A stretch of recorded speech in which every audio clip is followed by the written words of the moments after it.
اس کائنات کی ابتدا سے لے کر آدم علیہ السلام کی تخلیق سے لے کر قیامت کے برپا ہونے تک دجال سے برا شخص کوئی پیدا ہی نہیں ہوا۔ یہ سب سے بدترین شخص ہوگا جو روئے زمین کے اوپر پیدا ہونے والا ہے، اور وہ خوش نصیب لوگ ہوں گے جو دجال کو قتل کریں گے۔ اور پھر اس کا وقت بتایا گیا، اس کی شکل بتائی گئی، اس کا قد بتایا گیا، اس کی صورت بتائی گئی کہ مومن دھوکہ نہ کھائیں۔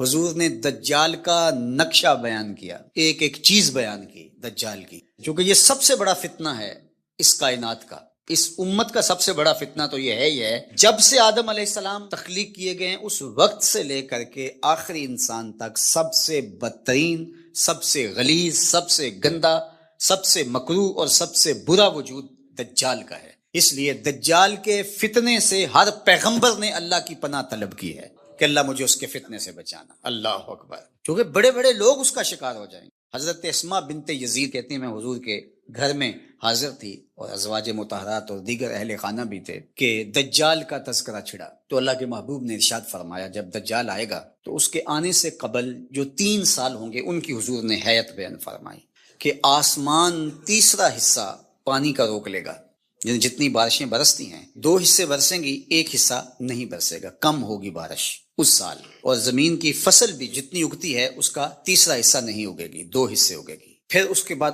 دوسرا سال آئے گا تو 2 حصے آسمان پانی روک لے گا اور زمین 2 حصے فصل روک لے گی۔ پھر تیسرا سال آئے گا تو 1 قطرہ بھی نہیں برسے گا اور زمین سے 1 دانہ بھی نہیں اگے گا، حتیٰ کہ کھروں والے جانور اور چرنے والے جانور اور کوہانوں والے جانور سارے کے سارے مر جائیں گے، یعنی اونٹ، بکریاں، گھوڑے سارے مر جائیں گے بھوک کی وجہ سے، قحط سالی کی وجہ سے۔ جب یہ 3 سال گزریں گے تو پھر دجال آئے گا، اور دجال ایک دیہاتی کو ملے گا اور کہے گا کہ اگر تو چاہے اور مجھے رب مان لے تو میں تیرے گھوڑے اور تیرے یہ جانور زندہ کر سکتا ہوں۔ وہ کہے گا کہ اگر ایسا ہو جائے تو بہت اچھا، تو وہ اشارہ کرے گا تو اس کی بکریاں، اس کی گائیں زندہ ہو کے اس کے ساتھ آ جائیں گی۔ شیطان اس شکل میں جو ہے وہ نمودار ہوگا تو اسے لگے گا کہ سب کچھ زندہ ہو گئے اور وہ اس پہ ایمان لے آئے گا۔ اس کے بعد پھر دوسرے دیہاتی کو ملے گا اور اس کو بھی یہی کہے گا، تو شیطان پھر اس کی بھیڑ بکریوں، اس کی گائے، اس کے اونٹ، ان کی شکل کے اندر ظہور پذیر ہو جائے گا، تو پھر اس کے پیچھے وہ بھی چل پڑے گا۔ یہ 2 چیزیں حضور نے ابھی بیان کی تھی کہ حضور کو باہر کوئی کام پڑ گیا تو حضور یہیں چھوڑ کے بات تو باہر تشریف لے گئے۔ تھوڑی دیر کے بعد حضور جب واپس تشریف لائے تو حضرت اسماء بنت یزید اور گھر کی دیگر خواتین زاروں کے تار رو رہی تھی۔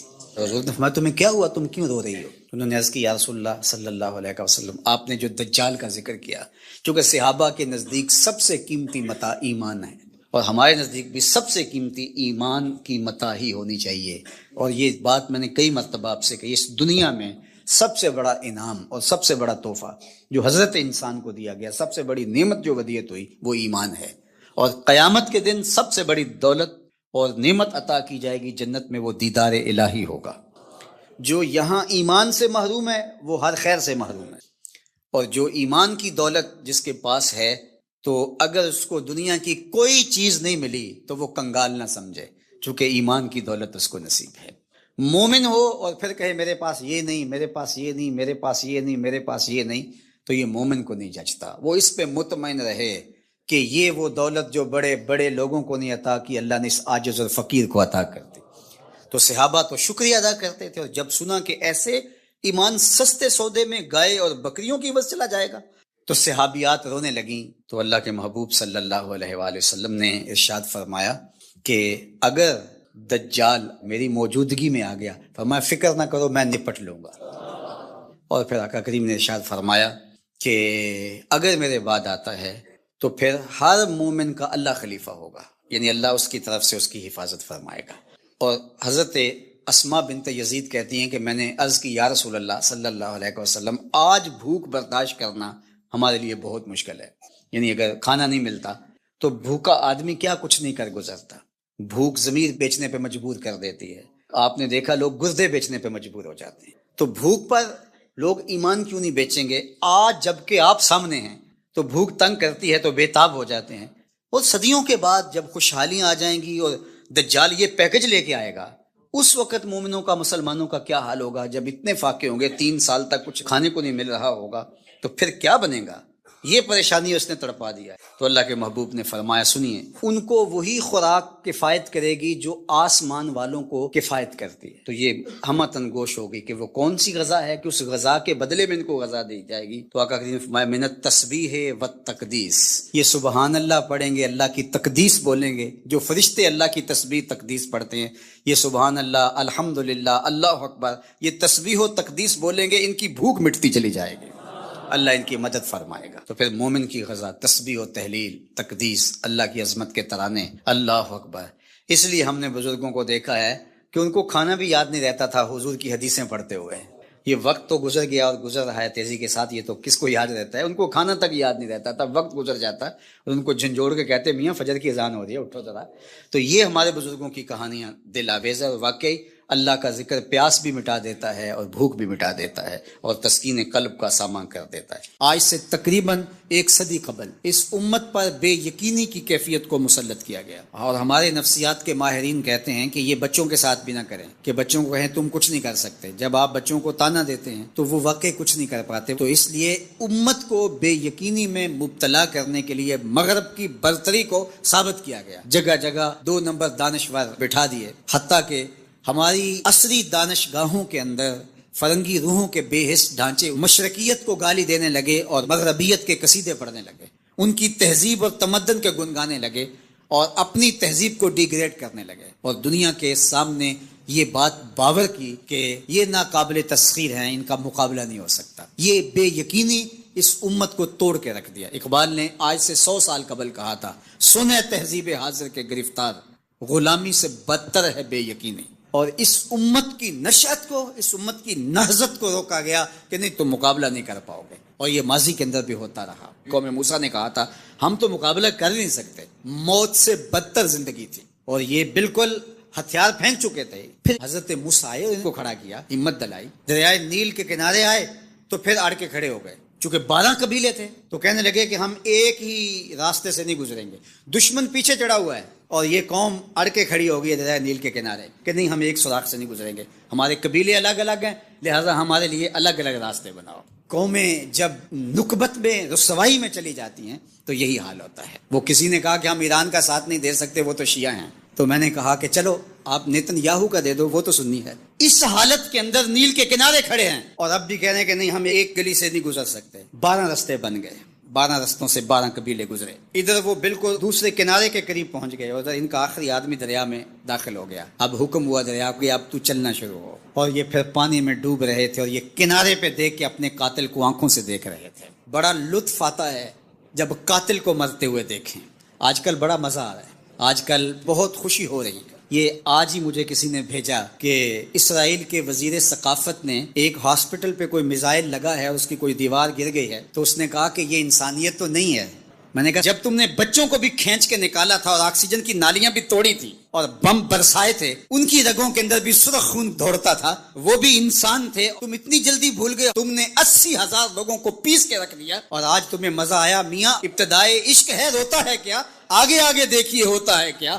ابھی تو لطف آئے گا، ابھی تو تمہیں پتہ چلے گا کہ درد کیا ہوتا ہے. ابھی 1-2 ماہ قبل آئرن ڈوم کی کہانیاں یہ دانشور ہمیں سنا رہے تھے. وہ کہتے تھے وہاں چڑیا بھی اندر نہیں جا سکتی، لیکن پھر دنیا نے میزائل جاتے دیکھے. کیسا خوف زدہ کیا ہوا تھا. نہیں ناقابل تسخیر ہے، اس کا مقابلہ نہیں ہو سکتا. وہ آسمان سے اترے ہیں، کیوں ان کا مقابلہ نہیں ہو سکتا؟ خدا چاہے تو ممولے سے شہباز کو لڑا دے، وہ تو ابابیلوں سے ہاتھی مروا دیتا ہے. تو اللہ جل شانہ کمزور نہیں ہوا، اس کی خفیہ تدبیریں ابھی ختم نہیں ہوئیں اور کبھی ختم نہیں ہوں گی. تم ایک چال چل رہے ہو اور وہ تمہیں چال میں پھنسا رہا ہے. میرے اللہ نے اس امت کے تنے نازک کے اندر زندگی کی لہریں پیدا کر دی ہیں اور ایک تموج پیدا ہو گیا ہے. اگرچہ آج بھی وہ فلسفہ، آج وہ دانشوری کا جعلی غلغلہ موجود ہے، آج بھی مایوسی کے نعرے لگائے جا رہے ہیں. 4 دن کی کہانی ہے، اس کے بعد آپ کو ایران کھنڈر بنا دکھائی دے گا. بن جائے کھنڈر، اس سے کوئی فرق نہیں پڑتا. جو پیغمبروں نے جنگیں لڑی ہیں اس کے نقصان پیغمبروں نے اٹھائے، اس سے کیا ہوتا ہے؟ تم کھنڈر کی بات کرتے تھو، کربلا کھنڈر نہیں بنا تھا، لیکن آج جھنڈے حسین کے جھول رہے ہیں، یزید کے تو نہیں جھول رہے. تو یہ کھنڈر اسرائیل بننے والا ہے. اسلام کا جھنڈا اونچا ہوگا. آل اسلام و یالو ولا یولا علیہ، اسلام سر بلند ہے، سر بلند رہے گا، اور شرق سے لے کر غرب تک جھنڈا میرے حضور کے نام کا لہراتا رہے گا. اس لیے ہمیں پوری قوت کے ساتھ ایران کے ساتھ کھڑا ہونا ہوگا. یہ ایران کی لڑائی نہیں ہے، یہ امت کی لڑائی ہے. یہ ان 80,000 بچوں کا، بوڑھوں کا، جوانوں کا بدلہ لینے کے لیے کھڑی ہوئی ہے امت، جن کو پیس دیا گیا اور ان کے اوپر نوحہ بھی نہیں پڑنے دیا گیا، جن کو بھوک اور پیاس سے تڑپا کے مارا گیا. آج ان بچوں کا بدلہ لیا جا رہا ہے جو انہوں نے اذیتیں دی، جو کچوکے دیے. اس ممبر پہ بیٹھ کے ہم روتے رہے، ہماری خلوتیں، ہمارے حجرے آنسوں سے بھر گئے. ہم تو صدیوں سے روتے آ رہے ہیں جو ہمارے ساتھ ہوا. ہم نے اپنے بوڑھے باپ کو روتے ہوئے دیکھا اس امت کے لیے، ہم نے اپنے مشائخ اور اساتذہ کو روتے ہوئے دیکھا. یار یہ وقت ہے، کیوں مایوسی پھیلاتے ہو؟ کتاب ملت بیضا کی پھر شیرازہ بندی ہے کہ شاخ ہاشمی کرنے کو ہے پھر برگو ثمر پیدا. نوا پیرا ہوا ہے بلبل کہ ہو تیرے ترنم سے کبوتر کے تنے نازک میں شاہی کا جگر پیدا. انشاءاللہ یہ دن گنے جا چکے ہیں. مغرب سے قیادت مشرق کی جانب منتقل ہونے والی ہے. آپ چائنا کے صدر کا بیان پڑھیے، بصیرت اور حکمت سے بھرا ہوا وہ بیان تھا جس نے سینہ ٹھنڈا کر دیا. دنیا کی نظروں میں سب کچھ ہے، بس ایک آواز اٹھنی ہے اور دنیا کی نئی صف بندی ہوگی اور مغرب سے مشرق کی جانب قیادت منتقل ہو رہی ہے انشاءاللہ. اور وہ وقت دور بھی نہیں ہے کہ انشاءاللہ اسلام کا جھنڈا پوری دنیا کے اوپر لہرائے گا اور مسلمان سر بلند ہوں گے. اور یہ بات ہم عرض کرنا چاہتے ہیں، پوری دنیا بھی اسرائیل کو مان لے، پاکستان کبھی تسلیم نہیں کرے گا انشاءاللہ.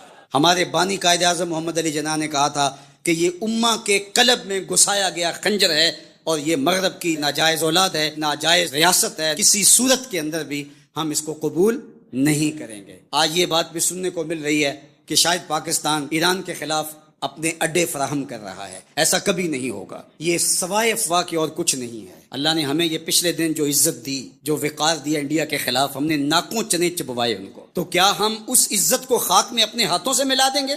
ہم اتنے گرے ہوئے ہیں کہ اپنے ہمسائے ملک کے مقابلے کے اندر ہم اڈے فراہم کر دیں گے؟ کیا ہماری غیرت اتنی بھی نہیں ہے؟ کبھی نہیں ہوگا. انشاءاللہ ہم ایران کے ساتھ کھڑے ہوں گے. کیسے کھڑے ہوں گے؟ یہ ہمارے عسکری ماہرین کا تجربہ ہے کہ انہوں نے کیسے کھڑے ہونا ہے اور کس طرح ساتھ دینا ہے. ہم وہاں سے زخم لگائیں گے، تمہیں پتہ بھی نہیں چلے گا یہ تیر آیا کدھر سے ہے. انشاءاللہ تم چیخو گے لیکن تمہیں پتہ نہیں چل سکے گا کہ یہ پہنچا کیسے ہے، کس راستے آیا ہے. انشاءاللہ اب تمہارے رونے چیخنے کا دور شروع ہوا اور انشاءاللہ بیت المقدس ان قریب ایسے مرحلے میں پہنچے گا کہ ہم یہاں کہہ رہے ہوں گے کہ ہم بیت المقدس کے راستے مدینے جا رہے ہیں. انشاءاللہ بیت المقدس آزاد ہوگا اور ہم ایسے حج عمرے کریں گے کہ اللہ کے ایک گھر سے احرام باندھیں گے اور دوسرے گھر میں جا کے عمرہ کر کے اور حج کر کے کھولیں گے انشاءاللہ العزیز. وہ وقت جلد یا بدیر آنے والا ہے چونکہ الحق کو یالو ولا یولا الیہ، حق ہی سر بلند ہوگا. جلد یا بدیر اسلام نے ہی غالب آنا ہے اور انشاءاللہ وہ آ کے رہے گا. اس کائنات کی ابتدا سے لے کر آدم علیہ السلام کی تخلیق سے لے کر قیامت کے برپا ہونے تک دجال سے برا شخص کوئی پیدا ہی نہیں ہوا. یہ سب سے بدترین شخص ہوگا جو روئے زمین کے اوپر پیدا ہونے والا ہے. اور وہ خوش نصیب لوگ ہوں گے جو دجال کو قتل کریں گے. اور پھر اس کا وقت بتایا گیا، اس کی شکل بتائی گئی، اس کا قد بتایا گیا، اس کی